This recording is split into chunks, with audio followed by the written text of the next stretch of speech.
তাহলে তো আমাদের মূল লক্ষ্য যেটা, তাহলে তো আমরা বলবো যে আমরা তাদেরকে কি প্রভাবিত করব, তারাই তো আমাদেরকে প্রভাবিত করতেছে। আমরা আমাদের আখলাক, আমাদের চরিত্র, আমাদের ইসলামের আদর্শ দিয়ে তাদেরকে কি প্রভাবিত করব? উল্টো আমরাই তো তাদের প্রভাবিত হয়ে যাচ্ছি। বিষয়টা কি তাই নয়? এটা কি ভাববার সময় আসেনি নাকি আমাদের? সেই জন্য আমরা বিষয়গুলো যেন উপলব্ধি করার চেষ্টা করি। আল্লাহ যেন আমাদের বুঝার তৌফিক দান করে না। আমি শুরুতেই আলোচনার শুরুতেই যে কথাটি বলবো, যেখানে আমাদের একটি বিষয় আমি যেটা ফিল করি সেটা হলো, যেখানে আমরা প্রত্যেকেই যারা অবস্থান করছি, যারা আমাদের কথাগুলো শুনছেন, সবাই চিন্তা করেন যে আজকে আমাদের কিন্তু আমাদের পিতা মাতার মহব্বত, তার একটা মাধ্যমেই কিন্তু আল্লাহ তাআলা আমাদেরকে দুনিয়াতে পাঠিয়েছেন, তাই না? আমাদের অনেকের পিতা মাতা বেঁচে নাই। এই জন্য আলোচনার শুরুতেই, যেহেতু আমরা তাদের মহব্বতের কারণে আল্লাহ তাআলা দুনিয়াতে আমাদেরকে পাঠিয়েছেন একটা মাধ্যম হিসেবে, তো যেন আমরা শুরুতেই আমাদের যারা মৃত পিতা মাতা, যারা মারা গেছে, আমরা তার জন্য দোয়া করি, আল্লাহ তুমি তাদের ভুল ত্রুটি ক্ষমা করে দাও আল্লাহ। কারণ এখন যে আলোচনার যে বিষয় সেটা অনেকটা ওই দিকে ইঙ্গিত হবে, তাই এই জন্য শুরুতেই বলছি এটা মনোযোগ দিয়ে শুনবেন। আমি গতানুগতিক যে সমস্ত আলোচকরা আলোচনা করে থাকে সুর দিয়ে ইত্যাদি, সেভাবে আমি পারি না, ওইভাবে আমি দিবও না। তবে আমি কিছু ইনফরমেটিভ আলোচনা আপনার সামনে করার চেষ্টা করব। আপনারা যদি মনোযোগী হন তাহলে ইনশাআল্লাহ আপনার জীবনে একটি পরিবর্তন আসতে পারে বলে বিশ্বাসী ইনশাআল্লাহ। কাজেই শুনবেন শুরুতে। সাহাল বিন সাদ রাদিয়াল্লাহু তাআলা আনহু তিনি বলছেন যে একদিন জিবরিল আলাইহিস সালাম রাসূলুল্লাহ সাল্লাল্লাহু আলাইহি ওয়াসাল্লামের কাছে আসলেন। তিনি বলছেন যে যা জিবরিল আলাইহিস সালাম ইলা নবী সাল্লাল্লাহু আলাইহি সাল্লাম, একদিন জিবরিল আলাইহিস সালাম আসলেন মুহাম্মদ সাল্লাল্লাহু আলাইহি সাল্লামের কাছে, এসে বলছেন ইয়া মুহাম্মদ, হে মুহাম্মদ, ইসমা শাইতা, তুমি যতদিন ইচ্ছা জীবন যাপন করো। কাকে বলছেন এটা? মুহাম্মদ রাসূলুল্লাহ সাল্লাল্লাহু আলাইহি সাল্লামকে তিনি বলছেন যে যতদিন ইচ্ছে তুমি জীবন যাপন করো, ফা ইন্নাকা মাইয়িতুন, তবে তুমি মনে রেখো নিশ্চয়ই তুমি একদিন মৃত্যুবরণ করবে। তো আল্লাহ রাসূল কি মারা যাননি? তাহলে এখন আপনাকে যদি পাল্টা প্রশ্ন করি, পৃথিবীর সর্বশ্রেষ্ঠ মানুষ, সর্বশ্রেষ্ঠ রাসূল, তিনি যদি মৃত্যুবরণ করেন, তাহলে আপনার আমারও কিন্তু স্থায়ীভাবে এখানে থাকার কোনো সুযোগ নাই। এই যে আমরাও মরবো। তাহলে এখানে উপলব্ধি শক্তিটা আমাদের জাগ্রত করতে হবে। আল্লাহ তাআলা আমাদের বোঝার তৌফিক দান করুন, আমিন। 2 নম্বর, এরপর আল্লাহ বলছেন যে ওয়াহাবিব মান আহাবাবতা, জিবরিল বলছেন যে তুমি যার সাথে খুশি বন্ধুত্ব করো, যার সাথে খুশি তুমি বন্ধুত্ব স্থাপন করো, ফাইন্নাকা মাফারিকুহু, তবে তুমি মনে রেখো এই বন্ধুত্ব একসময় কি হবে? পৃথক হয়ে যাবে। তার মানে কি? যখন মারা যাবে তখন কি হবে? পৃথক হয়ে যাবে না বন্ধুত্ব? এই জন্য বলছেন যে তুমি যার সাথে ইচ্ছা বন্ধুত্ব করো, সমস্যা নেই, তবে তুমি মনে রেখো এই বন্ধুত্ব একসময় অন্তরায় হয়ে যাবে, ভাগ হয়ে যাবে, পৃথক হয়ে যাবে। 3 নম্বরে বলছেন ওয়া আমাল মা শাইতা, তুমি যত খুশি আমল করো, যা খুশি আমল করো, ফা ইন্নাকা মাজজিয়ুন বিহি, তবে তুমি স্মরণ রেখো এই প্রত্যেকটা আমলেরই প্রতিদান তোমাকে দেওয়া হবে। ভালো কর্ম করলে ভালো, আর খারাপ কর্ম করলে খারাপ, প্রতিদান দেওয়া হবে, তোমার কর্মের প্রতিদান দেওয়া হবে। এইটুকু বলে এখন আমাদের জন্য শিক্ষণীয় কি? তাহলে আমরাও তো অনেক কিছুই করছি, তাই না? তাহলে আমাদেরও এখানে শিক্ষণীয় বিষয় এই যে পৃথিবীর সর্বশ্রেষ্ঠ রসুলকে যদি জিবরিল আলাইহিস সালাম এসে যদি বলেন যে তুমি বাঁচবে না, তুমিও একদিন মৃত্যুবরণ করবে, তাহলে আমরাও মৃত্যুবরণ করব। যার সাথে খুশি বন্ধুত্ব করে, হয়তো আজকে এখানে প্যান্ডেলেও বসে আছি 2 বন্ধু মিলে, একদিন এই 2 বন্ধুর মধ্যে একজন বিয়োগ হয়ে যাবে, একজন হয়তো থাকবে, এই যে শেষ হয়ে যাবে একদিন। যত খুশি আমল করছেন আপনি, ভালো মন্দ যেটাই করেন না কেন, ফামাইয়া আমাল মিসকালা যারাতিন খায়রান ইয়ারা ওয়া মাইয়া আমাল মিসকালা যারাতিন শাররান ইয়ারা, যদি খয়ের করেন, যদি ছোট্ট পরিমাণ একটা ভালো খয়ের কাজ যদি করেন আপনি, ওটাও আল্লাহ তাআলা কাল কিয়ামতের মাঠে দেখাবে। আবার যদি একটু খারাপ করেন, খুবই ছোট খারাপ কাজ করছেন, ওটাও কাল কিয়ামতের মাঠে আল্লাহ আপনাকে দেখিয়ে দিবেন, কোনো অসুবিধা নেই। তো কাজেই আমরা আপনাদের উদ্দেশ্যে যেটা বলতে চাচ্ছি তা হলো যে এই হাদিসটির আলোকে আমরা আপনাদেরকে একটি কথা স্মরণ করে দিতে চাচ্ছি যে আসুন আমরা প্রত্যেকে আমাদের মৃত্যুর কথাটা স্মরণ করি। আমাদেরকেও মরতে হবে, আমরা যেন এই জন্য প্রস্তুতি গ্রহণ করি। আল্লাহ যেন আমাদেরকে এই মৃত্যুর বিষয়টা বোঝার তৌফিক দান করেন, আমিন। এবার আমরা আপনাদেরকে একটি বিষয় বলবো যে আমাদের সমাজে যেটা চলছে, সমাজে কি চলছে, যে আমরা সবসময় ভাবি যে আমি মনে হয় সবচেয়ে গরিব, আমি মনে হয় আমার মনে হয় বিল্ডিং বাড়ি কিছু নাই, কত লোকের কত কিছু হয়ে গেল, আমার সাথেই তার বেড়ে ওঠা, কিন্তু অনেক বড় লোক হয়ে গেছে, কিন্তু আমি কিছুই হতে পারলাম না। এই যে কিছুদিন আগে ধরেন আমাদের কোটা আর মেধা, তাই না, এটার কারণে একটা আন্দোলন হলো, যার কারণে কত বড় একটা বিপ্লব সংগঠিত হয়ে গেল। এখন এই যে ছোট ছোট বিষয়গুলো, এখন আমি আপনাদের কিছু ক্লু দিয়ে যাই। সেটা হলো যে আমরা সবসময় সচ্ছলতা হারিয়ে গেলেই মনে করি যদি আমাদের পরিবার যদি সচ্ছল না থাকে, তাহলে আমরা মনে করি আমি তো গরিব হয়ে গেছি, হতাশ হয়ে যাই। কিন্তু না, কবি কি বলছেন দেখুন, কবি বলছেন চমৎকার একটি কথা। তিনি বলছেন ওয়ালা তাহসাবানাল ফাখর মিন ফাখরিল গিনা, তোমরা দরিদ্রতা অর্থাৎ সচ্ছলতা হারিয়ে যাওয়াকে তোমরা গরিব হয়ে যাওয়া মনে করো না। মনে করো না যে তোমার সচ্ছলতা হারিয়ে গেছে বলে তুমি গরিব হয়ে গেছো। কবি বলছেন ওয়ালাকিন ফাখরুল দিন মিন আযমিল ফাখর, তবে যার দিন হারিয়ে গেছে, যার মধ্যে দিন নাই, সে হচ্ছে সবচেয়ে বড় ফকির। কবি কি ঠিক বলেননি? তার কাজে আমরা আপনাদেরকে শোনাতে চাচ্ছি এটাই, যে কবির কথাটা আপনারা একটু স্মরণ করুন, যে আমরা যেন দিন হারা না হয়ে যাই। আজকে ইহুদি খ্রিস্টান, আজকে আমাদের মূল শত্রু কারা, who is our common enemy, আজকে আমরা ভুলে গেছি মূল শত্রুকে। এটা আমাদের চিহ্নিত করতে পারছি না আমরা। এই বিষয়ে আমরা অবশ্যই শেষের দিকে আপনাদেরকে কিছু কথা বলবো। তবে তার আগে এখন যেটা আমরা আপনাদেরকে বলতে চাইবো তা হলো আমাদের মূল শত্রু কি। এই বিষয়টা শুধু অন্য প্রসঙ্গে, যেটা দুনিয়াবী শত্রু সেটা তো আছেই, আরেকটা যাকে আমরা দেখতে পাই না সেই শত্রু নিয়ে আপনাদেরকে কিছু কথা বলি আমরা। সেটাকে জানেন? সেটা হচ্ছে শয়তান। আপনারা বলতে পারলেন। এখন আপনাদের উদ্দেশ্যে তাহলে বলি, এই শয়তানের কাজ মুমিনদেরকে দুটো বিষয়ে সে ফাঁসিয়ে দেখে। সেই দুটো বিষয় কি, আমরা এই বিষয়ে আপনাদেরকে একটু আলোচনা করব। যেটা হলো দেখুন, পবিত্র কোন সূরা নূর আয়াত নাম্বার 21 আল্লাহ তাআলা বলেন ইয়া আইয়ুহাল্লাযিনা আমানু, হে ঈমানদারগণ। তাহলে আমাদেরকে তো বলছেন, আল্লাহ তাআলা আমাদেরকে বলেন লা তাত্তাবিউ খুতুওয়াতিশ শাইতান, তোমরা শয়তানের পদাঙ্ক অনুসরণ করো না। ওমাই ইয়াত্তাবিউ খুতুওয়াতিশ শাইতান, যদি তোমরা কেউ শয়তানের পদাঙ্ক অনুসরণ করো, যদি শয়তানের দিকে, শয়তানকে যদি মেনে চলো, তাহলে শয়তান দুটো কাজ করবে। শুনবেন না? এটা শুনবেন না? দুটো কাজ করবে শয়তান। এক, শয়তান কি করবে দেখেন, তখন শয়তান যে কাজটি করবে, ফাইন্নাহু ইয়ামুরু বিল ফাহশা, তখন শয়তান নির্দেশ দিবে। ইয়ামুর, শয়তান কি করবে? নির্দেশ দিবে ওই ব্যক্তিকে। যদি শয়তানের পদাঙ্ক কেউ আমরা অনুসরণ করি, তখন শয়তানই আমাদেরকে নির্দেশ দিবে। কয়টা কাজের? দুটো। একটা হচ্ছে ফাহশা, যেন আমি অশ্লীল কর্ম করি, আর একটা কি অল মুনকার, এবং আমরা যেন খারাপ কর্ম করি। তাহলে দুটো বিষয়। শয়তান তাহলে কয়টা বিষয় আমাদেরকে ঘটাবে বলেন, যদি শয়তান অনুসরণ করি? একটা অশ্লীল কর্ম, আর একটা কি খারাপ কর্ম আমাদের দ্বারা ঘটাবে। এখন শয়তান থেকে বাঁচার পথ আমাদের দেখতে হবে না? এটা জানলাম যেখানে শয়তান আমাদেরকে দুটি কাজ করাবে। এখন এই দুটি কাজ থেকে বাঁচবো কি করে, এটা জানা দরকার আছে কিনা? আজকে তাহলে এখান থেকে নোট করে নিয়ে যান, শয়তান আপনাকে আমাকে এই দুটি কাজ করাবে। এই দুটি কাজ থেকে বাঁচার পরিত্রাণের উপায় কোথায়, শয়তানের সাথে আমি যে লড়বো তার বাঁচার পথ কি, এটা আমাদের সবারই জানা দরকার। এবার আমরা আপনাদেরকে সূরা আনকাবুত 45 নম্বর আয়াত, এই আয়াতটি আমি আপনাদেরকে শোনাই, যে শয়তান তারা টিকতে পারবে না যদি আপনি এটা করেন। শয়তানকে আল্লাহ এই কাজের জন্য, শয়তান আর টিকতে পারবে না যদি আমরা ওই কাজটি করি। সেটা আল্লাহ তাআলা বলছেন যে ইন্নাস সালাতা তানহা আনিল ফাহশাই ওয়াল মুনকার, নিশ্চয়ই সালাত মানুষকে অন্যায় অশ্লীল কর্ম থেকে কি করে? বিরত রাখে। তাহলে শয়তান কি করে? শয়তান মানুষকে ফাহশা এবং মুনকার, অশ্লীল ও মন্দ কর্ম থেকে কি করে? নির্দেশ দেয়। আর সালাত মানুষকে কি করে? অন্যায় অশ্লীল কর্ম থেকে কি করে? তাহলে উত্তর পেয়ে গেলাম না? তাহলে শয়তানের সাথে মানে প্রতিবাদ করার বা শয়তানের বিরুদ্ধে লড়ার হাতিয়ার কি বলেন? সালাত। মনে থাকবে ইনশাআল্লাহ। তাহলে এবার আপনাদের কাছে প্রশ্ন, ধরেন এই আয়াতটির বিপরীত অর্থ আমরা একটু বুঝি, মানে বিপরীত অর্থ কি হতে পারে একটু বোঝার চেষ্টা করি। ধরেন যে ব্যক্তি সালাত পড়ে না, আল্লাহ বললেন যে সালাত পড়ে তাকে অন্যায় অশ্লীল কর্ম থেকে সালাত কি রাখে? বিরত রাখে। এর বিপরীত কথা কি? যে সালাত পড়ে না তার কি হবে?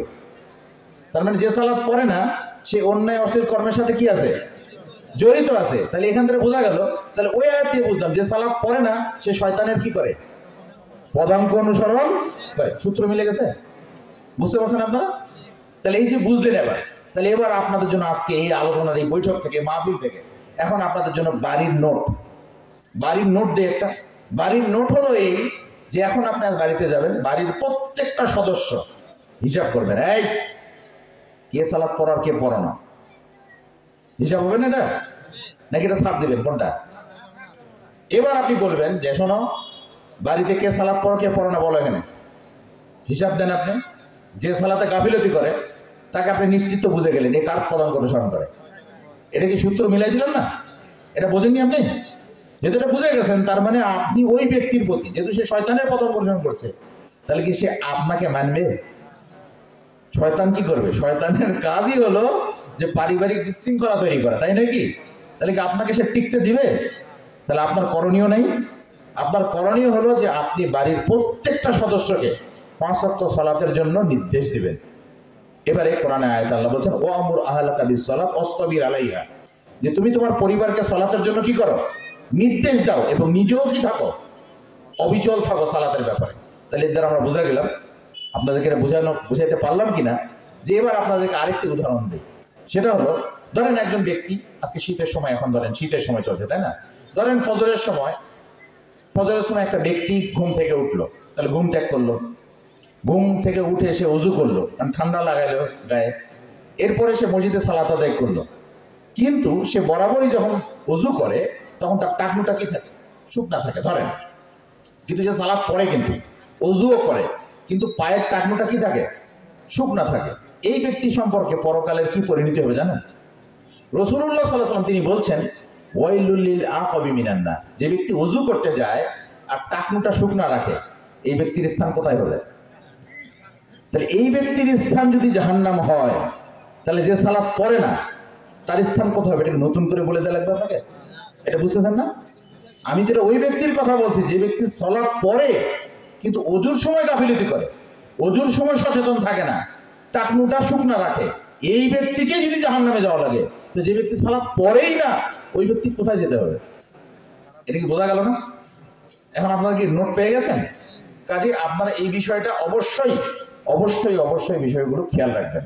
এবার আমার আপনাদের কাছে আরেকটি বিষয়, সেটা হলো যে সালাতের বিষয় নিয়ে যেটা বলার তা আপনারা বুঝে নিলেন। এবার আপনারা যারা দায়িত্বশীল পরিবারে, আপনারা যারা পরিবারের দায়িত্বশীল কিন্তু পরিবারের সদস্যদের সালাতের ব্যাপারে তোয়াক্কা করেন না, বা ইসলামী বিধিবিধানের ব্যাপারে, পর্দা, নারীদের যে পর্দা ইত্যাদি খোঁজ খবর রাখেন না, তাদের ব্যাপারে, আপনাদের অধীনস্থ যাদের ব্যাপারে আপনারা কিছু বলেন না, তারা কাল কিয়ামতের মাঠে কি বলবে জানেন? শুনতে চায় না মন? আপনার অধীনস্থ ব্যক্তিরাই কাল কিয়ামতের মাঠে বলবে রব্বানা, হে আমাদের প্রতিপালক, আতিহিম যিফাইনি মিনাল আযাব ওয়া লাআনহুম লাআনান কাবীরা, আল্লাহ তাআলাকে বলবেন, হে আমাদের প্রতিপালক, তুমি তাদের আযাব ডাবল করো। মানে আপনি ধরেন পরিবারের নেতা, পরিবারের কর্তা, আপনি, আপনার বিরুদ্ধে আপনার অধীনস্থরা আল্লাহর কাছে নালিশ করবে, আল্লাহ আজকে তুমি তাদের আযাব কি করো, ডাবল, আমাদের আযাব একটা হবে, ওদের ডাবল করো। ওয়ালানহুম লাআনান কাবীরা, আর তুমি তাদেরকে মহা অভিশাপে অভিশপ্ত করো। কে বলবে? যাকে আপনি আদর করে কিছু বলেন না, যাকে আপনি আদর করে কিছু বলতে লজ্জাবোধ করেন, এই কাল কিয়ামতের মাঠে আপনার বিরুদ্ধে আল্লাহর কাছে নালিশ করবে। দুনিয়ার আদালতে নয়, দুনিয়ার আদালতে তো তা ঘুষ টুস দিয়ে পাট্টার পাওয়ার সুযোগ আছে, কিন্তু ওখানে তো কোনো সুযোগ নেই, ডাইরেক্ট আল্লাহর কাছে, ডাইরেক্ট আল্লাহর কাছে বিচার দিবে, এটা যে আল্লাহ তুমি তাদের আদর ডাবল করো, ওদেরকে মহা অভিশাপে অভিশপ্ত করো। তাহলে বুদ্ধিমানকে, তাহলে বুদ্ধিমান যদি আমরা হতে চাই, তাহলে পরিবারের সদস্যদেরকে অবশ্যই অবশ্যই সালাতের জন্য যেন আমরা নির্দেশ দিতে পারি। এবার আপনাদেরকে আরেকটি বিষয়, কোন ইবাদতের ক্ষেত্রে রাসূলুল্লাহ সাল্লাল্লাহু আলাইহি ওয়াসাল্লাম পিটাইতে বলছেন, কোন রিপোর্ট আছে, জানা আছে আপনাদের? কোন জানা আছে যে কোন একটা ইবাদতের ক্ষেত্রে রাসূল পিটাইতে বলছেন? জানা আছে? এই দেখেন, সালাতের ব্যাপারে রাসূল কি বলেছেন? পিটাইতে বলছেন। আর অন্য কোন ইবাদতের ক্ষেত্রে পিটাইতে বলছেন? তাহলে এই বিষয়টা এখন যদি আপনাদেরকে বলি যে আপনার সন্তান, আপনার এখন 60 বছর বয়স, আপনার ছেলের বয়স 40 বছর বয়স, ডাজন্ট ম্যাটার, সে যদি সালাত না পড়ে, আপনি 60 বছর বুড়া হয়েও আপনি 40 বছরের ছেলেকে পিটাবেন, এটাই ইসলামী শরীয়ত, এটাই ইসলামের নির্দেশনা। আপনার মেয়ে যদি 30-35 বছরের মেয়েও হয়, সে যদি উচ্চতর ডিগ্রিধারীও হয়, সে যদি পিএইচডি ডিগ্রিধারীও হয়, আর সে যদি সালাত না পড়ে, তাহলে তাকে পিটাইতে হবে। এটাই আপনি পিতা হিসেবে আপনার বলে গেছেন রাসূলুল্লাহ। বোঝা গেছে? আমল করা যাবে এটা? এর নাম ইসলামী শরীয়ত। আমরা তো আপনাদের ইসলামী শরীয়ত বোঝাতে আসছি, তাই না? এই জন্য আপনাদেরকে অনুরোধ করব যে আসুন আমরা 5 ওয়াক্ত সালাতের ব্যাপারে যথাসাধ্য নিজেদেরকে প্রস্তুতি গ্রহণ করি এবং পরিবারকেও সালাতের ব্যাপারে আমরা সাধ্যমতো চেষ্টা করাই। আজকে যদি এখান থেকে একজন মানুষও, একজন লোক যদি এই বিষয়ে নিয়ত করে যে আমি বাকি জীবন আর সালাত ছাড়বো না, যেহেতু শয়তানের পতঙ্গ অনুসরণ করবো না, যদি একজনও হয়, তাহলে আমি মনে করি যে আমার আলোচনার মতো এইটুকু সার্থকতা থাকলো। এই বিষয়ে বলে গেলাম, শেষ। 2 নম্বর বিষয়। এবার 2 নম্বর বিষয়, আমাদের সমাজে সুদ আছে না নাই বলেন? একটা টপিক কিন্তু শেষ, আমি কিন্তু বিভিন্ন টপিকের উপরে বলবো আর আপনাদেরকে এগিয়ে নেব, ঠিক আছে ইনশাআল্লাহ? তাহলে এটা টপিক কিন্তু শেষ করছি। এবার 2 নম্বর টপিক, সুদ নিয়ে। সুদের ইংরেজি কি কে বলতে পারে? সুদের ইংরেজি কি ভাই, কেউ বলতে পারেন? ইন্টারেস্ট। আমাদের মুহতারাম বললেন ইন্টারেস্ট। ইন্টারেস্ট মানে সুদ। এটা কিন্তু ইকোনমিক্যাল ওয়ার্ড। ইকোনমিক্যাল ওয়ার্ড হচ্ছে ইন্টারেস্ট, কিন্তু অ্যাকচুয়ালি ইন্টারেস্ট মানে কি জানেন? অ্যাকচুয়ালি ইন্টারেস্ট মানে কি? ইন্টারেস্ট মানে হচ্ছে মজা। এই কাজটাতে আমার ইন্টারেস্ট নাই মানে কি? এই কাজটাতে আমার মজা নাই। দেখেন, আপনার আমার সাইকোলজি, আপনার আমার মস্তিষ্ককে কিভাবে ধ্বংস করার জন্য এই শব্দটাকে ব্যবহার করা হয়েছে, সুদকে ইন্টারেস্ট দিয়ে। তার মানে হাদিসের ভাষায় যে ব্যক্তি সুদ খেলো সে ব্যক্তি সর্বনিম্ন সুদের পাপ কি? তার মায়ের সাথে জেনা করার পাপ। তাহলে ওই ব্যক্তি মায়ের সাথে জেনা করবে আর সে ভাববে সে ইন্টারেস্ট করলো। নাউজুবিল্লাহ বলবেন না? এইভাবে আপনার আমার ব্রেন নষ্ট করে দিচ্ছে কারা? ইহুদি খ্রিস্টানরা। তো কাজে এবার আপনাদেরকে একটা গল্প শোনাই যে ইহুদি খ্রিস্টানরা আমাদেরকে নাকি আদর করে। আমাদের বড় বড় প্রকল্পগুলো দেখছেন না, এটা সুদের উপরে নেওয়া, জানেন তো? এটা জানেন না? কিন্তু আজকে মুসলিম কান্ট্রি, আজকে আমরা নিজেরা স্বাবলম্বী হওয়ার চেষ্টা করি না, শুধু বড় বড় স্থাপনা আর এগুলো দেখে আমরা মানুষের কাছে দেশটাই বিক্রি করে দেওয়ার মতো অবস্থা হয়ে যাচ্ছে। প্রত্যেকটা বাচ্চা, আমাদের রিপোর্ট দেওয়া হয় আদমশুমারির পক্ষ থেকে যে গবেষণাগুলো আসে সেখান থেকে একটা রিপোর্ট দেয়, একটা বাচ্চা জন্মগ্রহণ করলে নাকি ঋণ নিয়ে নাকি জন্মগ্রহণ করছে। জানেন না আপনারা এগুলা? অথচ ইসলামের বক্তব্য কি? আল্লাহ তাআলা বহু আগে থেকে তার রিজিকের ব্যবস্থা করে দেন, এটা ইসলামের বক্তব্য। আর আমাদের বক্তব্য হচ্ছে, আমাদের স্ট্যাটিস্টিক্যাল বক্তব্য হচ্ছে এই যে আমাদের একটা সন্তান ঋণ নিয়ে জন্মগ্রহণ করে। তাহলে এটা গল্প শোনাই আপনাদেরকে, একটা গল্প শুনতে তো ভালো লাগে তাই না? একটা গল্প শুনি আমরা, একটা মজা লাগতে পারে। তো একজন সৎ মা তো তার নিজের ছেলেকে সে পায়ে হেঁটে নিয়ে বেড়ায়। আর সতীনের যে ছেলে, সতীন মানে বোঝেন তো, সতীনের ছেলেকে কোলে নিয়ে বেড়ায়। তো পাড়ার মহিলারা বলে, আরে বুবু তুই তো অনেক বোকা রে। কেন? বলছে তুই নিজের ছেলেটাকে পায়ে হেঁটে নিয়ে বেড়াস আর তুই ওই তোর সতীনের ছেলেটাকে তুই কোলে নিয়ে বেড়াস, তুই তো বোকাও নেই। তো কোনো উত্তর দেয় না। তো একই কথা যদি মানুষ বারবার বলে, বিরক্ত লাগে না? হঠাৎ একদিন বলছে, আচ্ছা তোরা কি জানিস যে আমি কেন এটা করি? তা বলছে কেন? বলছে আমি এই জন্য করি যে আমার ছেলেকে আমি হাঁটাচ্ছি এই জন্য যে ও যেন হেঁটে হেঁটে হেঁটে হেঁটে যেন হৃষ্টপুষ্ট যেন শক্তিশালী হয়, ও যেন সমাজে দাঁড়াইতে পারে, এই জন্য আমি ওকে হাঁটাই। আর সতীনের ছেলেকে আমি কোলে নিই কেন জানিস? ওকে না হাঁটিয়ে ও যেন পঙ্গু হয়, এই জন্য আমি ওকে কোলে নিই। এখন দেখেন সুদের বিষয়টা কিন্তু ঠিক তাই। সুদ দিয়ে কি করছে? আপনাকে আমাকে কিন্তু পঙ্গু বানাচ্ছে, আপনাকে আমাকে কর্মবিমুখ বানাচ্ছে সুদ। আর পক্ষান্তরে তাদের রাষ্ট্রগুলো কিন্তু দেখবেন, তাদের রাষ্ট্রে যে কর্মমুখী শিক্ষা ব্যবস্থা তারা চালু করতেছে, কিভাবে কাজে যেন মনোযোগী হয় এই জন্য তারা ব্যবস্থা চালু করছে। তার মানে দেখেন বিষয়টা তাই হচ্ছে না যে তারা তাদের সন্তানদেরকে চাচ্ছে যে তারা সমাজে বলিষ্ঠভাবে দাঁড়াক, আর আমাদের সন্তানরা যেন কি হয়? যেন পঙ্গু হয়ে যায়। এটা কি তাদের উদ্দেশ্য না? এই জন্য আমাদের ফিনান্সিয়াল যে ক্রাইসিস, এটা কিন্তু পঙ্গুর দিকে চলে গেছে। জানেন কি? এটা কিন্তু পঙ্গু অবস্থায় চলে গেছে। কি দূর 5ই আগস্টের পরে যে রিপোর্টটা আমরা পেলাম, হায় সুবহানাল্লাহ। আর আমরা কতই না বেকুব, আমরাই কিন্তু ভোটার, তাই না? We are voter. আমরা তো গর্ববোধ করি এটা। 5 বছরের মধ্যে একদিন ভোট দিয়ে মনে করি খুব স্বাধীনতা পেয়েছি আমি, আর বাকি 4 বছর 364 দিন আমি একবার পরাধীন, তাই না বিষয়টা? একদিন শুধু আমি নিজের অধিকার পাই, আর বাকি যে 4 বছর 364 দিন আমার যে কোনো দামই নেই, আমাকে দেবে বনেও না, এই দিক বোঝা যাবে। তাহলে বাস্তবতা কি তাই না? এরই নামই তো গণতন্ত্র।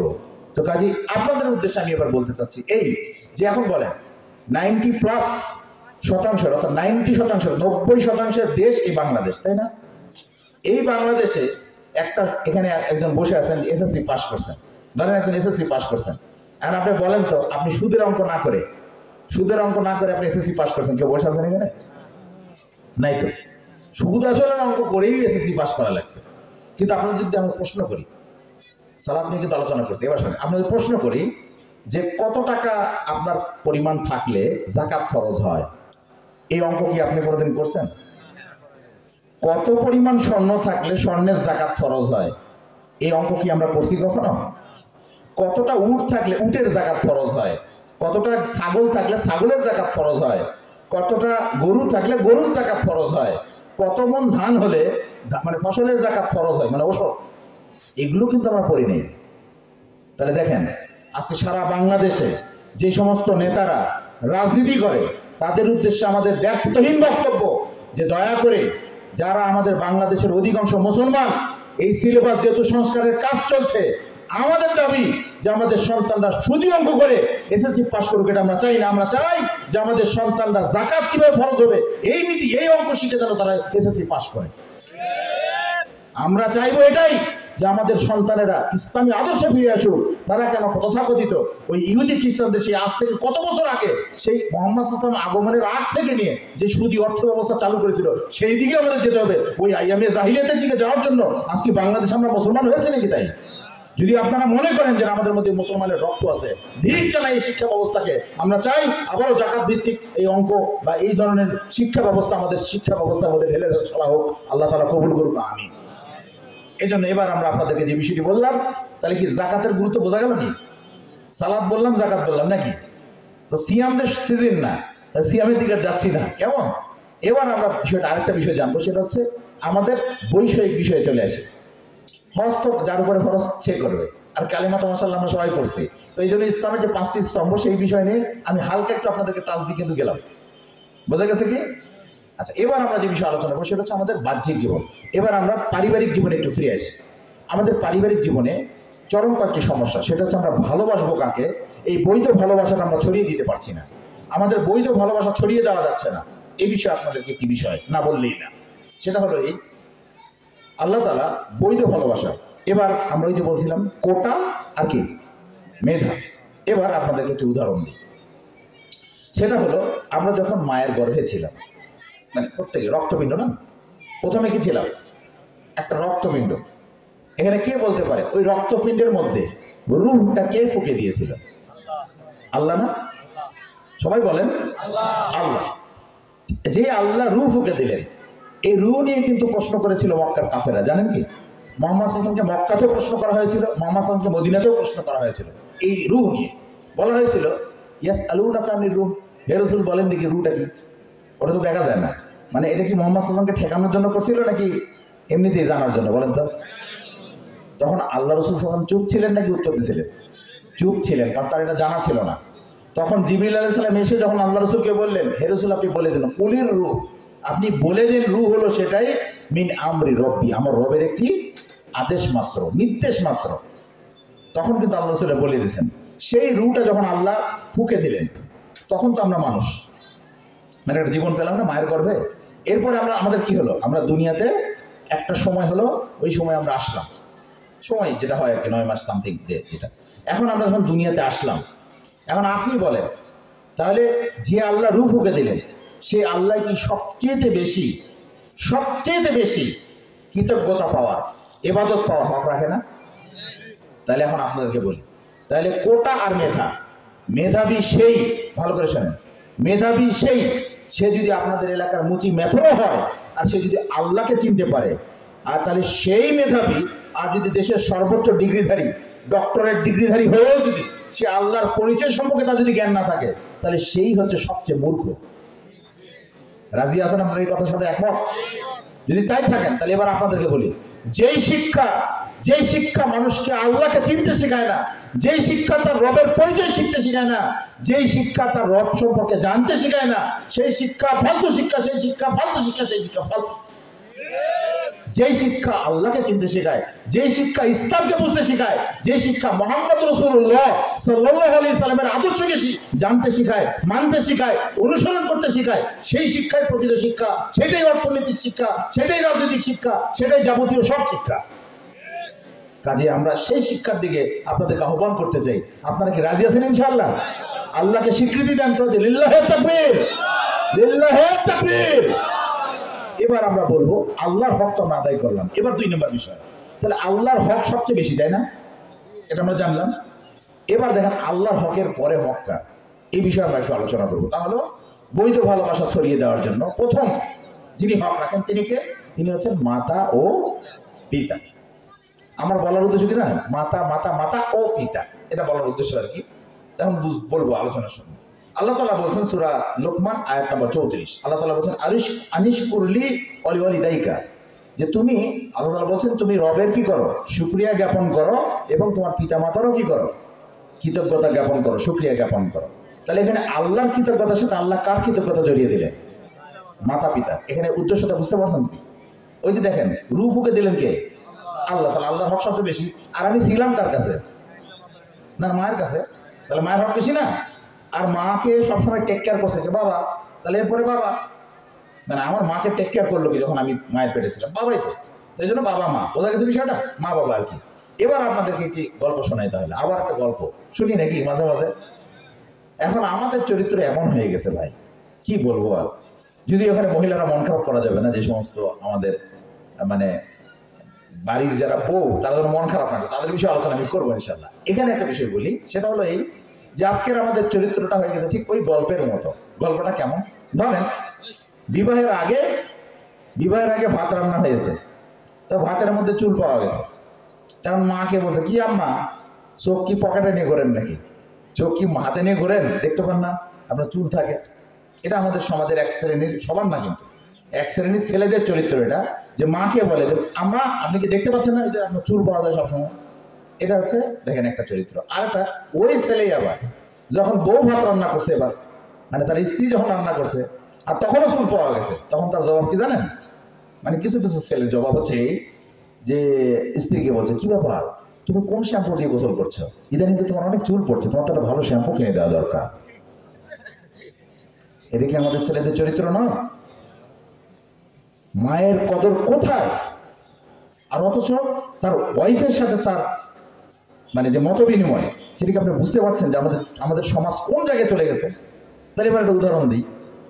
একদিন এক সাহাবী এসে আল্লাহ রসুলকে বললেন, আহকুন নাস বিহুসনি সাহাবাতি, হে আল্লাহ রসুল বলেন তো আমার কাছে সবচেয়ে ভালো ব্যবহার পাওয়ার হক কে রাখে? তখন আল্লাহ রসুল কি বলছেন? কলা উম্মুকা, তোমার মা। এবার সুম্মা মান? কলা উম্মুকা, সুম্মা মান? কলা উম্মুকা। তখন আল্লাহ রসুল কি বলছিলেন? তোমার মা, তোমার মা, তোমার মা, এরপরে কি বলছিলেন? তোমার বাবা। এই জন্য আমাদের শেখ ডাক্তার জাকির নায়েক তিনি বলেন, প্রথম পুরস্কার মা নিয়ে গেল, দ্বিতীয় পুরস্কার মা নিয়ে গেল, তৃতীয় পুরস্কার মা নিয়ে গেল, সান্ত্বনা পুরস্কার বাবার জন্য। কেন?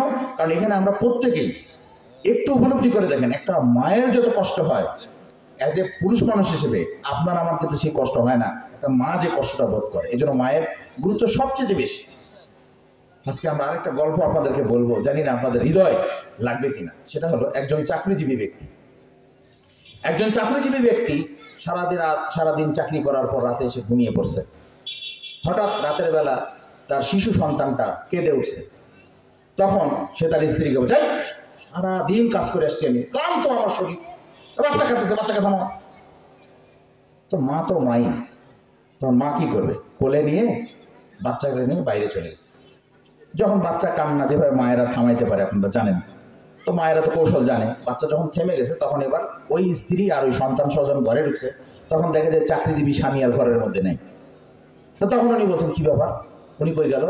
একটু পরে দেখছেন যে উনি কাঁদতে কাঁদতে ঘরের মধ্যে আসছে, মানে চাকরিজীবী স্বামী কান্নাকাটি করতে করতে ঘরের মধ্যে ঢুকছে। তখন ওই স্ত্রী বলছে তাকে যে, তুমি কাঁদছো কেন? তুমি তো রাগারাগি করলে বিদায়, তুমি বাচ্চাকে নিয়ে চলেই গেলাম, তো তুমি কেন কান্নাকাটি করছো আবার? তখন সেই চাকরিজীবী স্বামীটা বলছে, দেখো, যখন আমি তোমার সাথে রাগান্বিত হয়ে বললাম, তখন তুমি যখন কষ্ট করে, তুমি তোমার ঘুম ত্যাগ করে, যখন তুমি সন্তানকে নিয়ে যখন তুমি বাইরে চলে গেলা, তখন আমার মরা মায়ের কথা আমার খুব মনে হলো। যে হাইরে, আমারও তো মা মারা গেছে, আমারও মা আমাকে একদিন যত্ন করছে, আমারও মা একদিন মা আমাকে ভালোবাসছে। তাই আমার মায়ের কবরের কাছে গেছিলাম, আমি আমার মায়ের জন্য একটু দোয়া করতে করতে আমার চোখ দিয়ে পানি চলে আসলো। আজকের যুগে সন্তান মানুষ করা যতটা সহজ, আজ থেকে 15-20 বছর আগের সন্তান মানুষ করা অত সহজ ছিল না। তার থেকে 40-50 বছর আগে আরো কঠিন ছিল।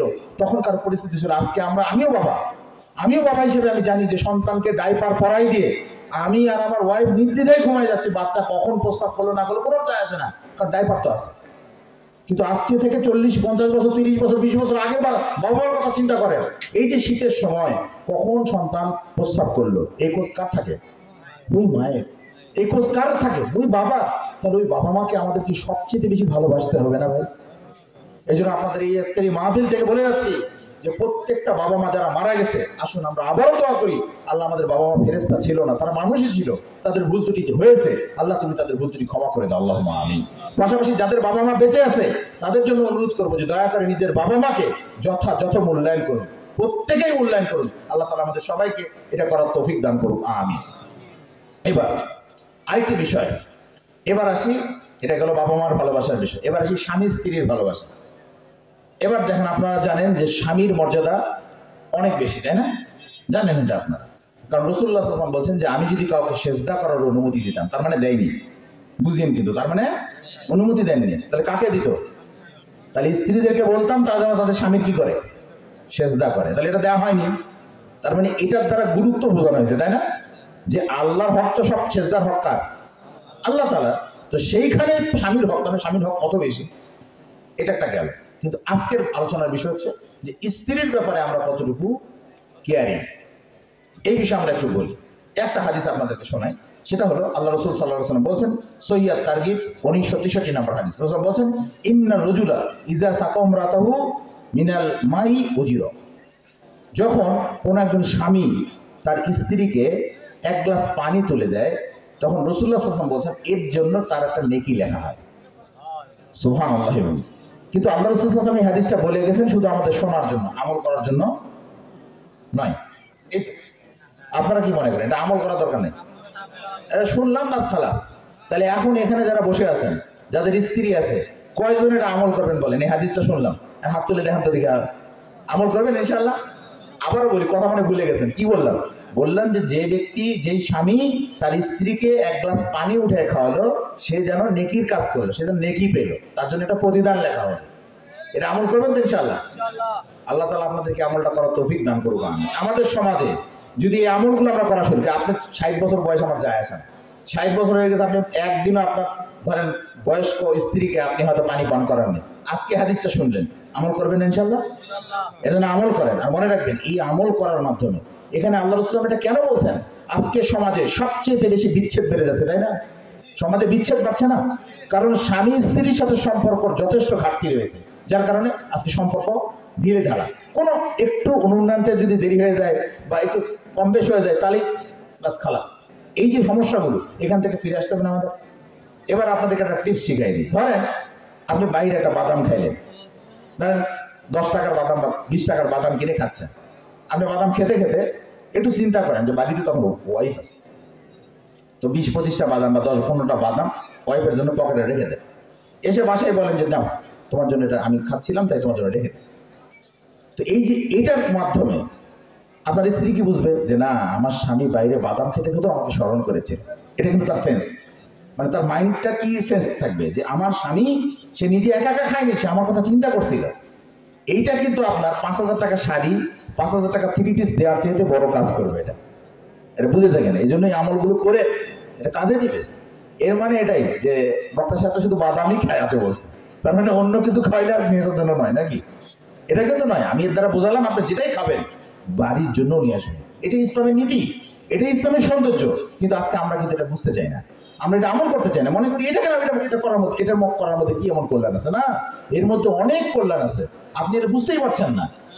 সে অনেক ফিল করে এসব বিষয়, কিন্তু আপনি এটা করেন না, তাই সে গুরুত্ব দেয় না। কাজেই এই বিষয়গুলো আমরা যেন আমল করতে পারি, আল্লাহ যেন আমাদের বোঝার তৌফিক দান করেন, আমিন। এই পর্যায়ে আমি আর এই বিষয় নিয়ে আমি আর আলোচনা করব না। এখন আমি যে বিষয় নিয়ে আলোচনা করতে চাইবো তা হলো যে এখন আমাদের বর্তমান সময়ে দুটো বিষয় চলছে এখন। একটা হলো যে আমাদের বর্তমান সময়ে আমরা এখন কোন পথে যাব, সামনে নির্বাচন, বিপদ, তাই না? এবার আপনাদেরকে একটি গল্প শোনাই। এবার একটা আন্তর্জাতিক বিষয় চলে যায়, জাতীয় বিষয় অনেক কিছু হলো, তাই না? সালাত বিষয়ে বললাম, যাকাত বিষয়ে বললাম, বা পিতামাতা নিয়ে বললাম, স্বামী স্ত্রী নিয়েও বললাম। এবার আমরা একটু ভিন্ন দিকে চলে যাই, সেটা হলো এবার আমরা একটু আন্তর্জাতিক বিষয় সম্পর্কে একটু জানি। এখন যদি আপনাদেরকে বলি যে ফিলিস্তিনের গাজায় ইসরায়েলি হামলায় বন্দুক দিয়ে হামলা করে, তাই না? পারমাণবিক বোমা দিয়ে হামলা করে, তাই না? বিভিন্ন অস্ত্র শস্ত্র দিয়ে তারা হামলা করছে, একটা মুসলমান মারা গেছে। এখানে যারা মুসলমান আছেন কষ্ট লাগবে? আমাদের কষ্ট লাগবে তো না? যদি লেবাননে মারে কষ্ট লাগবে, যদি সিরিয়াতে মারে, মিয়ানমারে যদি মারে, যদি পার্শ্ববর্তী রাষ্ট্রে মারে, যদি কাশ্মীরে মারে, কষ্ট লাগবে। এক কথায় কষ্ট লাগবে না? দেখো এই কষ্টটা লাগবে। এবার আপনাকে পাল্টা একটা উদাহরণ দিই। বাংলাদেশে ধরেন, বাংলাদেশের প্রেক্ষাপটে দুই দল, রাজনৈতিক দুই দল মারামারি করতেছে, মারামারি করে কয়েকজন মারা গেছে। এই কষ্ট কিন্তু আপনার লাগবে না। ওই কষ্ট যতটা লাগছিল এই কষ্ট কিন্তু আর লাগে না। লাগে? কেন লাগে না জানেন? এবার বলি কেন লাগে না। কারণ আপনাকে আমাকে শিখিয়ে দেওয়া হয়েছে ডেমোক্রেটিক্যাল সিস্টেম। এই সিস্টেমের কারণে আপনার আমার আর কষ্ট লাগে না। এবার আপনাদেরকে একটা উদাহরণ দিই। এখন ধরেন এক দল রাজনৈতিক দল আরেক দল রাজনৈতিক দলের কোন এক সদস্যকে মেরে দেবে, মুসলমানই তো বললো, অধিকাংশ যেহেতু মুসলমান বললো, তাহলে এতে কি হলো, যেই দল মারলো সেই দল খুশি, যেই মুসলমান দল মারলো ধরেন তারা খুশি। কিন্তু আপনি কি কখনো ভেবে দেখেছেন যে এই খুশির চেয়েতে, এই রাজনৈতিক দলের খুশির চেয়েতে লক্ষ লক্ষ কোটি কোটি গুণ বেশি খুশি কারা? এটা বোঝেননি এখনো? ওই দূর থেকে ইহুদি এবং খ্রিস্টানরা। কেন? কারণ তাদের তো গাজায় একজন মুসলমান মারতে হলে অস্ত্র শস্ত্র ব্যয় করা লাগে, অর্থ ব্যয় হয়। আর বাংলাদেশে তারা শুধু ডেমোক্রেটিক্যাল সিস্টেম চালু করার জন্য আজকে তাদের কোনো টাকাই ব্যয় করা লাগছে না, আপনি আমি মেরে দিচ্ছি আমাদের। কথা বোঝেননি? মেরে দিয়ে আবার খুশি, আমরা উৎসব করতেছি না যেন আমাকে মেরে দিছে। দেখেন, অথচ রাসূলুল্লাহ সাল্লাল্লাহু আলাইহি ওয়াসাল্লামের কি নির্দেশ আমরা একটু জানার চেষ্টা করি। রাসূল বলছেন কুল্লুল মুসলিমি আলাল মুসলিমি হারামুন, একজন মুসলমান আরেকজন মুসলমানের জন্য হারাম, দামুহু, তার রক্ত। তার মানে একজন মুসলমান আরেকজন মুসলমান কি করতে পারবে না? হত্যা করতে পারবে না। ও মালুহু, তার সম্পদ কেড়ে নিতে পারবে না। ও ইরদুহু, তার সম্মানও কেড়ে নিতে পারবে না। কয়টা জিনিস হলো? এই তিনটা জিনিস কেড়ে নিতে পারবে না। তাহলে আমরা যদি আপনাদেরকে বলি এই তিনটা জিনিস যদি কেড়ে না নিতে পারে, তাহলে তথাকথিত গণতন্ত্রের মাধ্যমে এই তিনটা জিনিসই জায়েজ হয়ে গেছে। রক্ত কেড়ে নিচ্ছে, মাল সম্পদও আমাদের নষ্ট করে দিচ্ছে, এমনকি সম্মানটা দামি নেই। এটা তো মুড়ি মুরগির ব্যাপার, তাই হচ্ছে না? রাসূলুল্লাহ সাল্লাল্লাহু আলাইহি ওয়াসাল্লামের নির্দেশে তিনটি হারাম একজন মুসলমান আরেকজন মুসলমানের জন্য। এই হারামটা আজকে গণতান্ত্রিক সিস্টেমের কারণে এটা আমরা বৈধ হয়ে গেছে আমাদের জন্য। বৈধ হয়ে যায়নি? তাহলে আমাদের করণীয় কি? এবার আপনাদেরকে বলছি একটি আরেকটা ইতিহাস, আন্তর্জাতিক ইতিহাস। আজকে 2024 সাল, তাই না? 1924 সালের 3রা মার্চ, এটা কিন্তু ইসলামী বিশ্বের একটা স্মরণীয় দিন। কেন জানেন? ঐতিহাসিক দিন। কেন? কারণ এই দিনই সর্বশেষ যে খেলাফত ছিল সেই খেলাফত বিলুপ্ত হয়েছিল 1924 সালের কত 3রা মার্চ। কেন জানেন? ইহুদি খ্রিস্টানরা পরিকল্পনা করছিল 1909 সালে। 1909 সাল থেকে তারা 3টি মতবাদ চাপিয়ে দিয়েছিল ওই সেই সময় ওসমানীয় খেলাফতে। তার প্রথমটা ছিল সেকুলারিজম, ধর্মনিরপেক্ষতাবাদ। 2 নম্বর ছিল ডেমোক্রেসি, গণতন্ত্র। 3 নম্বর ছিল ন্যাশনালিজম, জাতীয়তাবাদ। এই 3টি মতবাদ চাপিয়ে দিয়ে মুসলমানদের কি ক্ষতি হয়েছে তা বলি। এক, যখন সেকুলারিজম চাপিয়ে দিল, কারণ সেকুলারিজমের মূল বক্তব্য হচ্ছে religion should not be allowed come into politics. Religion কখনোই রাজনীতির মধ্যে প্রবেশ করতে পারবে না। যার কারণে রাজনীতির মধ্যে থেকে ধর্মকে কি করে দেওয়া হলো, অনুভূতিটা দুর্বল করে দিল। তখন চাপিয়ে দিল ডেমোক্রেসি। ঘটনা বলতে গেলে অনেক সময় লাগবে, আমি সংক্ষেপে বলি। ডেমোক্রেসি চাপিয়ে দিল। ডেমোক্রেসি চাপিয়ে দিল, মানুষ তখন আর আল্লাহর কাছে চাওয়া শুরু করলো না, মানুষ তখন মানুষের কাছে দ্বারস্থ হয়ে গেল। মানুষ তখন আর আল্লাহর গোলামি বাদ দিয়ে মানুষের গোলামি করা শুরু করলো, মানুষের তোষামত পাওয়ার জন্য চেষ্টা করা শুরু করলো। তাই হয়েছে না আজকে ডেমোক্রেটিক সিস্টেম দেখুন ঠিক তাই, মানুষের তোষামত করা। 3 নম্বর চাপিয়ে দিল ন্যাশনালিজম, জাতীয়তাবাদ। অঞ্চল, বর্ণ এবং ভাষার ভিত্তিতে আলাদা আলাদা আলাদা আলাদা হয়ে গেল। তখন কি হলো?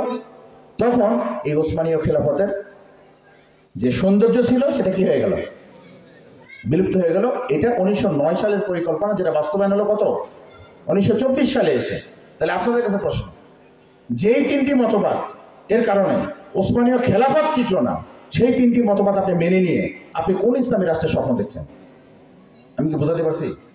যেই 3টি মতবাদের ওসমানীয় খেলাফতই টিকলো না, তো সেই 3টি মতবাদ মেনে নিয়ে আপনি কোন রাষ্ট্র চিন্তা করছেন?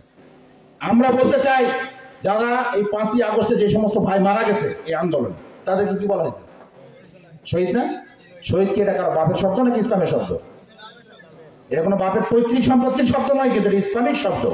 এই শব্দের মাধ্যমে মুসলমানদের ঐতিহ্যের কথা মনে পড়ে, মুসলমানদের রক্ত ত্যাগের কথা মনে পড়ে, মুসলমানদের ইমানি চেতনার কথা স্মরণ করে।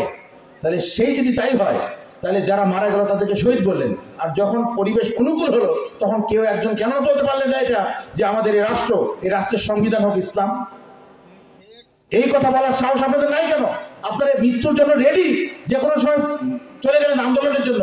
এই কথা এখন পর্যন্ত কোনো নেতা কেন বলতে পারলেন না যে ইসলামী হোক আমাদের সংবিধান, কোরআনই হোক আমাদের সংবিধান? এই কথা বলার সাহস কেন পাননি আপনি?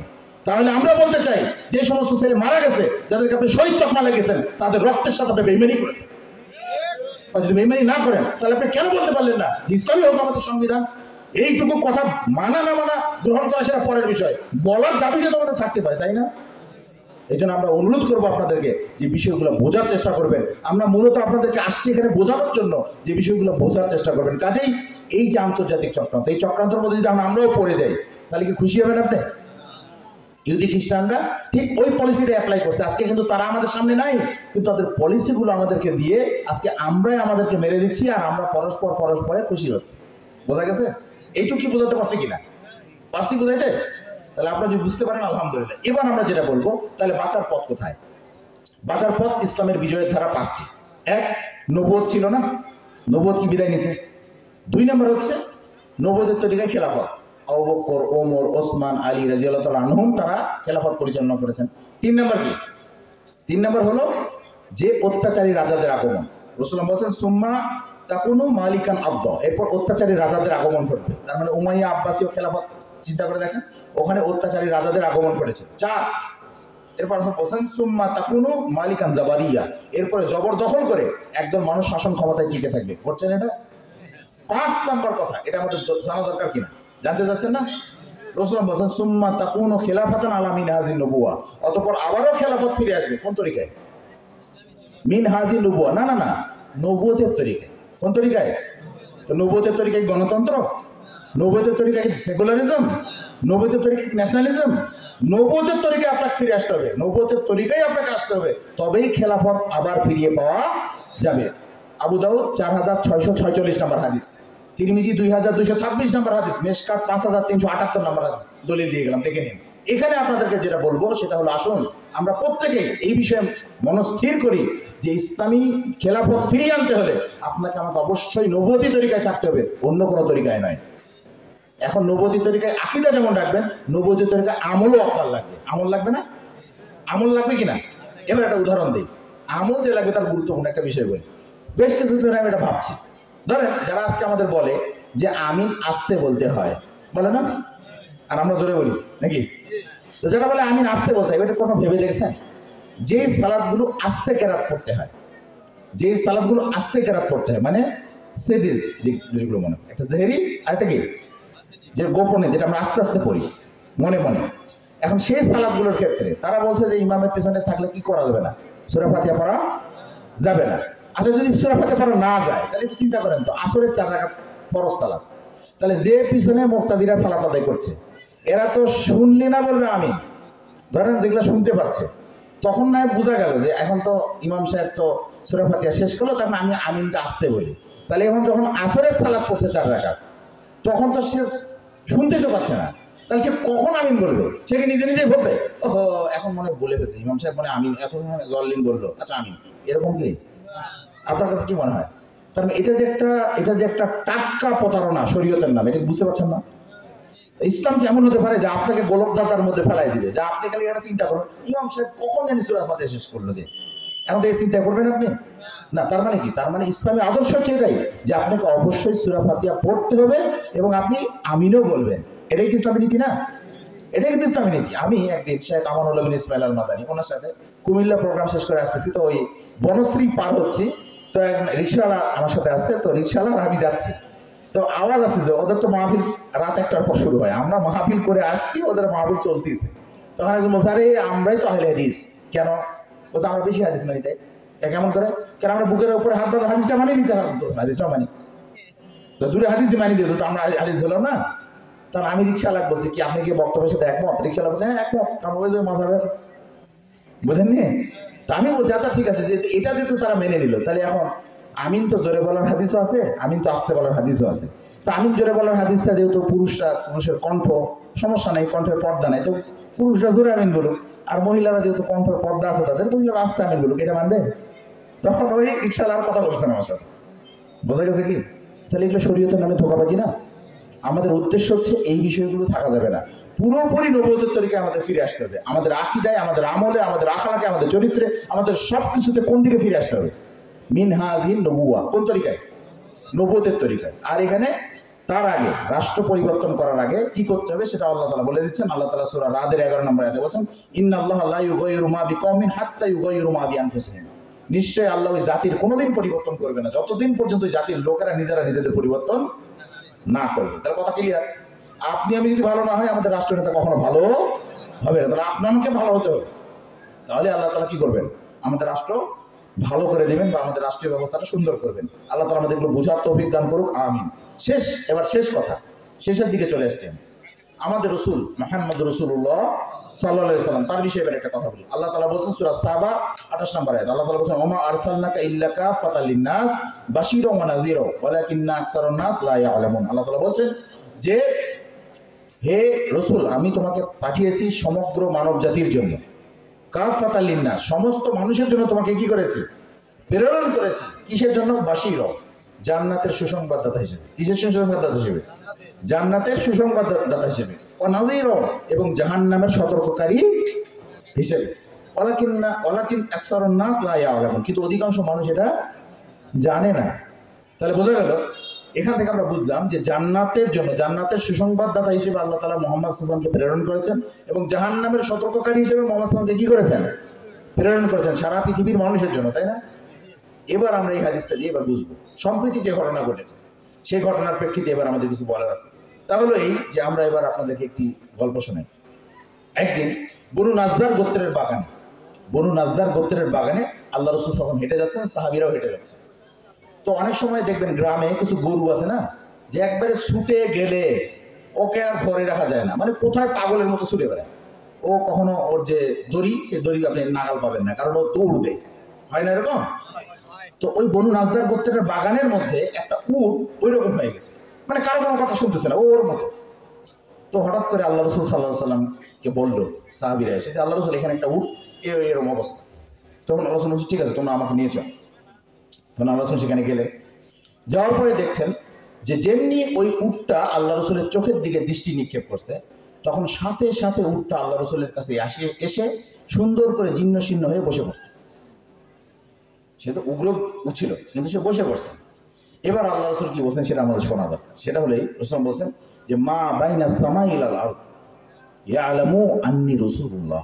এরপর তিনি বলছেন আসমান এবং জমিনের মধ্যে যা কিছু আছে সবাই জানে আন্নী রাসূলুল্লাহ, আমি হচ্ছে আল্লাহ রাসূল। সুবহানাল্লাহ। এরপর তিনি বলছেন ইল্লা আসিয়াল জিন্নি ওয়াল ইনস, তবে অবাধ্য মানুষ, অবাধ্য জিন ও মানুষ ছাড়া। অবাধ্য জিন ও মানুষ, তার মানে বোঝা গেল যে জিনদের মধ্যেও কি আছে, কিছু অনুগত আছে, আবার মানুষদের মধ্যেও কিছু অনুগত আছে। কিন্তু যারা অবাধ্য, এরা জানে না যে মুহাম্মদ সাল্লাল্লাহু আলাইহি ওয়াসাল্লাম শেষ রসুল, এরাই তিনি লাস্ট প্রফেট, এটা কিন্তু তারা জানে না। বোঝা গেছে বিষয়? এবার আমরা আপনাদেরকে বলি, তাহলে আমাদের রসুল কি শুধু মুসলমানদের রসুল, নাকি তিনি বিশ্ব রসুল? তিনি কি সারা বিশ্বের মানবতার রসুল, নাকি তিনি শুধুমাত্র আমাদের জন্যই, মুসলমানদের জন্যই তিনি রসুল? কোনটা? তিনি সারা বিশ্বের এই মানবতা, তিনি রহমাতুল লিল আলামিন, তিনি সারা বিশ্বের জন্য রহমত স্বরূপ। এই রহমত স্বরূপ রসুল, তিনি আমাদের জন্য যে আদর্শ রেখে গেছেন, তিনি আমাদের জন্য যা কিছু রেখে গেছেন, সেটাই কি আমাদের জন্য আদর্শ নয়? এবার দেখেন, আপনি আমি হতাশ যেন না হয়ে যাই। পরিস্থিতি যাই হোক না কেন, দেশের মধ্যেও রাজনৈতিক যেই চক্রান্তে আসুক না কেন, বৈদেশিক যেই চক্রান্তে আসুক, মনে রাখবেন ওই চক্রান্তকে রুখে দেওয়ার জন্য এই হাদিসটি স্মরণ রাখবেন, তাহলে, এবং এর জন্য নিজেকে প্রস্তুত রাখবেন, তাহলে আমাদের জন্য সমস্ত হতাশা কেটে যাবে। রাসূলুল্লাহ সাল্লাল্লাহু আলাইহি ওয়াসাল্লাম তিনি বলছেন, মিকদাদ ইবনে আসওয়াদ রাদিয়াল্লাহু তাআলা আনহু থেকে বর্ণিত, তিনি বলছেন যে রাসূলুল্লাহ সাল্লাল্লাহু আলাইহি ওয়াসাল্লাম বলেছেন যে অবশ্যই ভূপৃষ্ঠের এমন কোনো ঘর বাকি থাকবে না, ভূপৃষ্ঠের এমন কোনো ঘর বাকি থাকবে না যেই ঘরে ইসলামের এই দাওয়াত, ইসলামের এই বাণী পৌঁছে যাবে। রাসূল ব্যাখ্যা দিয়ে বলছেন যে বিইজ্জি আজিজিন আও যুল্লি জালিলিন, সম্মানীর ঘরে সম্মানের সাথে, অসম্মানীর ঘরে অসম্মানের সাথে হলেও ইসলামের এই বাণী প্রবেশ করবেই করবে। এক কথা বলে এরপর রাসূল বলেন, যাদেরকে আল্লাহ তাআলা সম্মানিত করবে, তারা সম্মানের সাথে ইসলাম কবুল করে ইসলামে ধন্য হবে, আর যাদেরকে আল্লাহ অসম্মানিত করবে, তারা অবশ্যই ইসলামের বর্ষতা স্বীকার করবে। এক কথায় তারা জিজিয়া কর দিয়ে কি করবে? ইসলামের ওই রাষ্ট্রে বসবাস তারা করবে। এই যে পরিস্থিতি তার মানে আসবে, এই হাদিস আল্লাহ রাসূল সাল্লাল্লাহু আলাইহি ওয়াসাল্লাম বলছেন, মুসনাদ আহমদ 23,865 নম্বর হাদিস, মিশকাত 42 নম্বর হাদিস। এই হাদিস থেকে আমরা একটা জিনিস পেলাম। তখন সাহাবী বলছেন যে কলতু, তখন সাহাবী বললেন ফায়াকুনা দীনু কুল্লুহু লিল্লাহ। তখন আল্লাহ রাসূলকে তিনি বলছেন, হে আল্লাহ রাসূল, তাহলে তো ওই সময় দিনটা পুরোপুরি আল্লাহর জন্য হয়ে যাবে। বোঝা গেছে? তাহলে ওই সময় এমন একটা পরিস্থিতি আসবে, পুরো দিন, পুরো ইসলামটাই কার জন্য হয়ে যাবে? আল্লাহর জন্য হয়ে যাবে। তাহলে এই হাদিস থেকে আমরা যেটা বুঝতে পারলাম যে আমরা যে হতাশা, আপনার আমার মধ্যে যে হতাশা ঢুকে গেছে, যে না জানি কি হয়ে গেল, তাই না, চট্টগ্রামে না জানি কি হয়ে যাচ্ছে, কোথায় কি, তবে মনে রাখবেন মুসলমান যত রক্ত ঝরবে তত ইসলামের বিজয় সামনে এগিয়ে যাবে ইনশাআল্লাহ। এটাই ইসলামের মূল বক্তব্য। আমরা এবার আপনাদেরকে একটু কথা বলে যাই। মনে রাখবেন, যারা হোক সে ইসলামের নাম করে, হোক সে অন্য কোনো সনাতনী ধর্মের নাম করে, যে কেউ উগ্রবাদ প্রতিষ্ঠা করতে চায়, সন্ত্রাসবাদ প্রতিষ্ঠা করতে চায়, এরা কোনো ধর্মের লোক নয়। এদের ধর্মের নাম সন্ত্রাস। এদের কোনো ধর্ম নাই, এদের ধর্ম একটা, এদের ধর্মের নাম সন্ত্রাস। এরা সন্ত্রাসী কার্যক্রম বাস্তবায়ন করতে চায়, আর সন্ত্রাসের সাথে ইসলামের কোনো সম্পর্ক নাই। আমাদের বক্তব্য হচ্ছে, যারা সন্ত্রাসী কার্যক্রম বাস্তবায়ন করতে চায় তারা কখনোই কোনো ধর্মের হতে পারে না। এদের ধর্ম হচ্ছে শুধুমাত্র সন্ত্রাসী কার্যক্রম প্রতিষ্ঠা করা। আমাদের বক্তব্য হচ্ছে, এদের বিরুদ্ধে দ্ব্যর্থহীন বক্তব্য। আমরা প্রস্তুত যে আমরা যে কোনো মূল্যে ইসলামের এই স্বাধীনতা, ইসলামের যে আদর্শ, এই আদর্শকে আমরা কখনোই পরাজিত হতে দিব না ইনশাআল্লাহ। আল্লাহ তাআলা আমাদের সবাইকে এই বিষয়গুলো বোঝার তৌফিক দান করুক, আমিন। এবার একটি কাল্পনিক গল্প করেই আলোচনা শেষ করবো ইনশাআল্লাহ। সেটা হলো যে একটা ঈগলের ডিম, কাল্পনিক গল্প কিন্তু শিক্ষণীয়। একটা ঈগলের ডিম পাহাড়ে থেকে পড়ে গেছে মাটিতে, এখন একটা মুরগির ডিমের সাথে মিশে গেছে। তো মুরগির ডিমের থেকে কি হবে? মুরগি। আর ঈগলের ডিম থেকে কি হবে? ঈগল। তাহলে ঈগলের ডিম থেকে ঈগল হয়েছে, মুরগির ডিম থেকে মুরগি হয়েছে। এখন বড় হয়েছে, দুজনে একসাথে চলাফেরা করে, হাঁটে। একদিন ওই ঈগলের যে বাচ্চাটা মুরগিদের সাথে থাকে, তো হঠাৎ করে একদিন আকাশে দেখছে, কি ব্যাপার, আমার মতোই দেখতে, এই আকাশে উঠতেছে কিভাবে, আমি তো উঠতে পারি না, তো ও উঠতেছে কি? এখন চিন্তা করছে, ঈগলটা চিন্তা করছে কিভাবে ও উঠতেছে কি। তখন চিন্তা করছে যে আশ্চর্য বিষয়টা অবাক লাগছে আমার কাছে, আমার মতোই দেখতে, ওরা উঠতেছে, আমি উঠতে পারছি না। এবার আপনাদের কাছে প্রশ্ন, আসলে কি সে উঠতে পারে না নাকি পারে না? বলে তো। সে কিন্তু উঠতে পারে, কিন্তু উঠতে পারছে না কেন জানেন? কারণ সেই মুরগিদের সাথে থাকতে থাকতে, মুরগিদের সাথে চলাফেরা করতে করতে ও ভুলেই গেছে যে উঠতে পারে। এখন আপনাদের কাছে প্রশ্ন একই, আজকে আমরাও এই মুরগিওয়ালা ইমানদার লোকদের সাথে থাকতে থাকতে আমাদের চেতনাটা মুরগি হয়ে গেছে। বোঝা গেছে? মুসলমান রক্ত দিতে জানে, এটাই মুসলমানদের বিগত দিনের ইতিহাস। খালিদ বিন ওয়ালিদের ইতিহাস, আবু বকর রাদিয়াল্লাহু তাআলার ইতিহাস, ওমর রাদিয়াল্লাহু তাআলার ইতিহাস, আলী রাদিয়াল্লাহু তাআলার ইতিহাস, এমনকি প্রত্যেকটা সাহাবীদের যে অক্লান্ত পরিশ্রমে যে জিহাদি অঙ্গনে যে বিজয়গুলো, এটা ইতিহাস। কাজেই মনে রাখবেন, আমরা উঠতে জানি, শুধু আমাদের মনে করতে হবে যে আমরা উঠতে পারি। আমরা মুরগিদের সাথে থাকে মুরগি হতে চাই না, আমরা উঠতে পারি ইনশাআল্লাহ। মনে থাকবে ইনশাআল্লাহ। সমস্ত ঈগলের আরেকটা বৈশিষ্ট্য কি জানেন? ঈগলের আরেকটা বৈশিষ্ট্য হচ্ছে, যখন বৃষ্টি হয় না, যখন বৃষ্টি হয় তখন অন্যান্য পাখিরা তাদের নিড়ে ফিরে তাদের বাসার মধ্যে চলে যায়, কিন্তু ঈগল কি করে জানেন? ঈগল কিন্তু এই প্রথম স্তরটা ভেদ করে। এই প্রথম যে একটা স্তর আছে না আমাদের, এই প্রথম স্তরটা ভেদ করে। ঈগল এটা জানে যে এই স্তর যদি আমি ভেদ করি তাহলে আমার গায়ে আর পানি পড়বে না, এইটাকে জানে। তাহলে দেখেন, ঈগল কিন্তু সমস্ত বাধা ত্যাগ করে কোথায় যায়? উপরে যায়। আজকে এখানে আপনারা যারা আছেন, সমস্ত যত ধরনের বাধা আসুক না কেন, যেই সন্ত্রাসী কর্মকাণ্ডই হোক, সেই সনাতন ধর্মীয় হোক আর যেই হোক, এদের বিরুদ্ধে আমাদের এই সমস্ত বাধাকে অতিক্রম করে ইসলামের যে আদর্শ, ইসলামের যে সৌন্দর্য, এটা আমরা বিকশিত হতে দিব না ইনশাআল্লাহ। রাজি আছেন ইনশাআল্লাহ? আল্লাহ তাআলা যেন আপনাদের সবাইকে এই ব্যাপারে যেন বলিষ্ঠ হওয়ার তৌফিক দান করেন, এই ব্যাপারে যেন কোনো আপোষ না করেন। আল্লাহ তাআলা আমাদের সবাইকে বিষয়গুলো বোঝার তৌফিক দান করুক, আমিন। পরিশেষে আপনাদেরকে একটি গল্প শোনায় যায় যে আমরা মূলত এখন যে অবস্থায় বসবাস করছি, এতে মনে হচ্ছে যে না জানি আমরা আগামী দিনে আমাদের ইসলামের প্রকৃত যে বিজয়, যেটা আমরা চাচ্ছি, এটা পাবো কিনা। কিন্তু এটা মনে রাখবেন, ইসলামের বিজয় সবসময় মনে রাখবেন, আমরা মরে গেলে যে বিজয়ী হবো না, ব্যাপারটা কিন্তু তা না। মনে রাখবেন, বদরে যারা মারা গেছে তারা কি মক্কা বিজয় লিখে যেতে পারছে? কিন্তু তারা কি বিফল? তারা কি বিফলে গেছে? তাদের মৃত্যুটা কি বিফলে? কাজে আজকে যদি আমরা যদি নবুয়তের আদর্শ নিয়ে টিকে থাকতে পারি, আজকে যদি আমরা বিজয়ী নাও হই, তাহলে আমাদের সন্তানরা বিজয়ী হবে ইনশাআল্লাহ। কিন্তু ইসলামের আদর্শ থেকে পিছপা হওয়ার কোনো সুযোগ নাই। আল্লাহ তাআলা আমাদের সবাইকে বিষয়গুলো বোঝার তৌফিক দান করুক, আমিন। পরিশেষে আমরা আপনাদের জন্য দোয়া করি, আল্লাহ তাআলা যেন আমাদেরকে প্রকৃত ঈমানের যে বুঝ, প্রকৃত ঈমানের যে চেতনা, এই চেতনা নিয়ে যেন আমরা মরতে পারি। মনে রাখবেন, 1000 বছর বেঁচে থেকে লাভ নাই, 1000 বছর বেঁচে থেকে লাভ নাই। এই যে আপনাকে বললাম না, যে ওই সমস্ত পলিটিক্যাল লিডাররা তারা এই কথা কেন বলতে পারলো না যে ইসলামী হোক আমাদের সংবিধান? এইটুকু সাহস কি তাদের নাই? তার মানে তাদের রাগ ছিল রাজনৈতিক প্রেক্ষাপটে, তাই তো প্রমাণ হবে। যদি ইসলামের স্বার্থে দিতে হবে, তা আসলে ইসলামের স্বার্থে কাজ হোক। ইসলামকে আমরা বিজয়ী রূপে দেখতে চাই। আল্লাহ তাআলা আমাদেরকে ইসলামকে বিজয়ী রূপে, আল্লাহ তাআলা যেন আমাদেরকে যদি নাও আমরা দেখতে পাই, আল্লাহ যেন এই দেশকে ইসলামের যে আদর্শ, যেটা আমরা প্রকৃত অর্থে চাচ্ছি, তাই না? কতই না সুন্দর হতো, তাই না? যদি আজকে আমাদের ইসলামী রাষ্ট্রে যদি প্রত্যেকটা কার্যক্রম যদি পরিচালিত হতো, তাহলে এটা ইসলামের সৌন্দর্য হতো না? এই জন্য আমাদের মোহতারাম সাহেব তিনি চলে এসেছেন। আমিও পরিশেষে আপনাদের সহকারে এটাই দোয়া করব দোয়া করি যে আল্লাহ তাআলা আমাদের সবাইকে যেন প্রকৃত ঈমানের চেতনায় যেন আমাদের উজ্জীবিত থাকার তৌফিক দান করেন, আমিন। এবং আল্লাহ তাআলা আমাদের সবাইকে যেন প্রকৃত মুমিন মুসলিম হয়ে যেন কবরে যাওয়ার তৌফিক দান করেন, আমিন। এই বলে আমি আমার আলোচনা এখানে শেষ করছি। আসসালামু আলাইকুম ওয়া রাহমাতুল্লাহ।